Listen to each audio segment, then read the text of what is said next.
श्रीमती रेखा बाहेती, श्रीमती बबीता जी गौड़। आप यहीं हैं? यहीं हैं तीनों बैठे? ठीक, अच्छा। राधे राधे महाराज जी।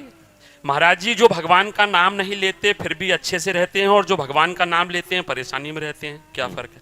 कौन बोला? ये तीनों। हाँ, ऐसा देखा भी जाता है। क्या होता है कि जैसे कोई प्रभु का नाम जप नहीं कर रहा और बड़ा लौकिक पदार्थों से भरा पूरा देखा जाता है, सुखी देखा जाता है, तो उसमें हमारे भागवतिक विधान में एक सिस्टम है। जो भगवत मार्ग से विमुख आचरण, पापाचरण, अधर्माचरण करता है और आपको सुखी नजर आ रहा हो, तो उसके बहुत थोड़े पुण्य हैं। उनको भुगाने के लिए पहले हमारे संविधान, भागवतिक संविधान में उसके पुण्य नष्ट कर, क्योंकि जब उसे दुख मिलेगा तो पुण्य उसका सहयोग कर देगा, इसलिए पहले उसके सहयोगी का नाश किया जाता है। उसका सहयोगी जो सुकृत है उसको दे दिया गया। अब वो पापाचरण में और उन्मत्त हो गया। अब उसके वो सुकृत चल रहे हैं, इसलिए उसे जुकाम भी नहीं होगा, और वो सुकृत उसके नष्ट हो रहे हैं। और जिस दिन उसके सुकृत नष्ट हुए, फिर मिटिया मेट होते हुए देखा है।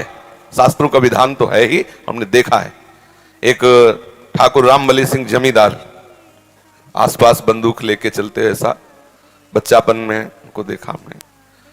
वो ऐसे मतलब अपने गर्भ में रहते थे कि किसी को कुछ नहीं मानते थे। एक गरीब ब्राह्मण था जिसकी उन्होंने संपत्ति का अपहरण किया, तो वो गया और हाथ जोड़ा कि लंबरदार, गांव में ठाकुर जमींदार को ऐसे प्यार भाषा में बोले, लंबरदार आप तो राजा हो, आप तो ठाकुर हो, आप तो जमींदार हो, गरीब ब्राह्मण हैं, उतने से ही परिवार चलता था, आप गालियां बके।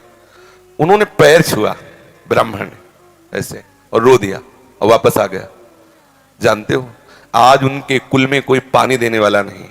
कुछ ही दिनों में बड़ा लड़का भयंकर कैंसर से बीमार हुआ, मर गया।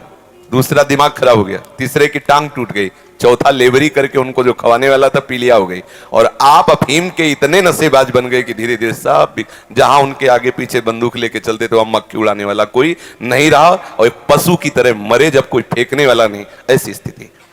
होता क्या है कि शुभ कर्म जब तक हमें वहां के, हमारे भागवतिक विधान में सिस्टम है, यदि आप अधिक पाप करेंगे तो आपके जल्दी से जल्दी शुभ कर्म आपको दिए जाएंगे कि वो नष्ट हो, तब तुम्हारा नाश शुरू होगा। और जब आप भागवतिक कार्य करते हैं तो देख लिया गया ना कि आप संभल रहे हो, तो आपको कोई बाधा ना पहुंचा सके, इसलिए आपके जो पाप कर्म है उनको फेंक दिया गया कि उधर से खाली करो।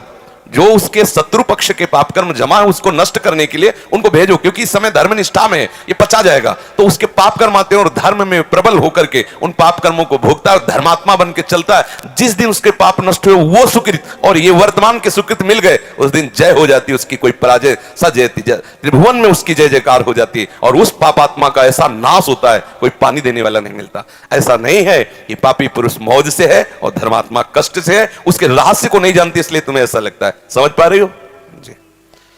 दोस्तों, वीडियो अच्छी लगी हो तो चैनल को सब्सक्राइब करना, लाइक करना और कमेंट करते रहना।